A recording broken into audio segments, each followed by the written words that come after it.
শ্বশুর বাড়িতে মেয়েদের হাজার দায়িত্ব থাকে, এই দায়িত্বটা কিন্তু আমরা বাপের বাড়িতে থাকতে বুঝতে পারি না। সকালবেলা ঘুম থেকে উঠেই হচ্ছে মেয়েদের টিফিন করার জন্য রান্নাঘরে চলে এসেছে। শুধু ছেলে মেয়ে নয়, স্বামী, শ্বশুর, শাশুড়ি সবাই কিন্তু একটা বাড়ির বউয়ের ওপরেই কিন্তু নির্ভরশীল থাকে। আমার যেহেতু শ্বশুর শাশুড়ি নেই বললে চলবে না, ছিলেন 4 বছর আগে, দুজনেই বেঁচে ছিলেন, কিন্তু 4 বছর আগে মারা গেছেন দুজনেই 1 বছর পর পর। কিন্তু যতদিন বেঁচে ছিলেন আমি কিন্তু দায়িত্ব পালন করেছি। আর এখন আমার 2 মেয়ে আর স্বামীর প্রতি যে দায়িত্ব, সেগুলো কিন্তু আমি যথারীতি পালন করছি। কিন্তু আমার একটা দুঃখ কপালে যে আমার কষ্টটা কেউ বোঝে না। যদি আমার শরীর খারাপ থাকে তবুও আমার কাজ করে দেওয়ার মতন কেউ নেই। এই হচ্ছে আমার ছোট মেয়ে শ্রী, স্কুলে যাওয়ার জন্য 2টো ঝুঁটি বেঁধে দিয়েছি, এত সুন্দর লাগছে।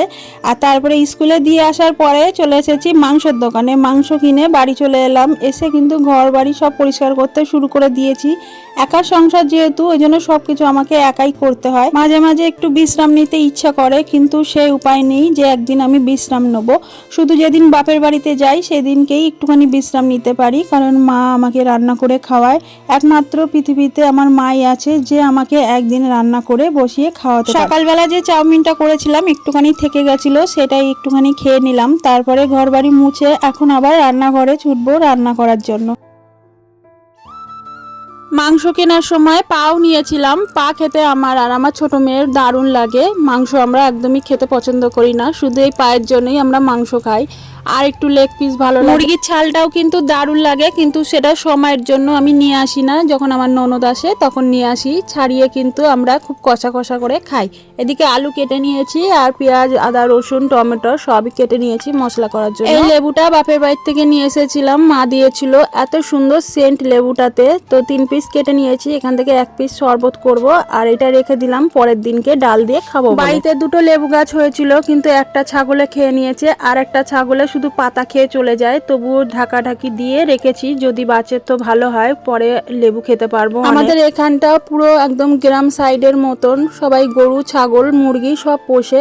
আমারও বর বলে যে মুরগি নিয়ে আসবে, পুষবে, কিন্তু আমার অত সময় নেই। এদিকে ভিডিও করা, এদিকে সংসারের কাজ করা, সমস্ত কাজ মিলিয়ে দিন রাত আমি একদম পরিশ্রম করি। ওই জন্য মুরগি পুষলে কিন্তু মুরগির পেছনে আবার অনেক খাটনি আছে, তাই জন্য আমি পুষি না। কিন্তু একখানা খরগোশ এনে দিয়েছে, সেই খরগোশটা প্রথম আমি বারণ করেছিলাম আনতে, তবুও শোনেনি। কিন্তু এখন যেহেতু 1 বছর মতন হয়ে গেছে, খরগোশটার প্রতি আমার মায়া পড়ে গেছে।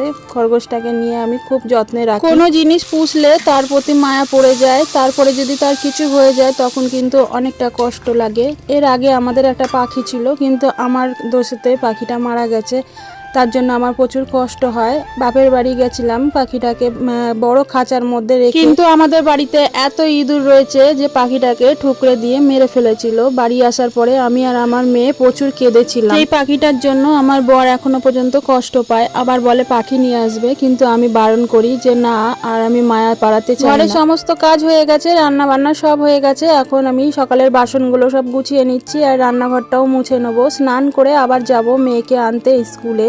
এই রান্নাঘরটা 1 বছর আগে আমি খুব সুন্দর করে সাজিয়েছিলাম, শখ করে অনলাইনে ওয়ালপেপার অর্ডার দিয়ে পুরো গ্যাস টেবিলে ওয়ালপেপার লাগিয়েছিলাম। আসলে টাকা পয়সা থাকলে সবকিছু সুন্দর করে সাজিয়ে রাখতে ভালো লাগে। যেটুকুনি আমার সামর্থ্য থাকে সেইটুকুনি আমি গুছিয়ে রাখি। এদিকে সমস্ত কাজ হয়ে গেছে, মেয়েকে নিয়ে আসবো এবার স্নান করে। মেয়েকে নিয়ে আসার পরে কিন্তু ভাত খেতে বসে পড়েছি। আজকের ব্লগটা কেমন লাগলো তোমরা কমেন্ট করে অবশ্যই জানাবে। ভালো লাগলে কিন্তু আমার চ্যানেলটাও সাবস্ক্রাইব করে দেবে। আজকের মতন টাটা, সবাই ভালো থেকো, সুস্থ থেকো, দেখা হবে পরের একটা ব্লগে।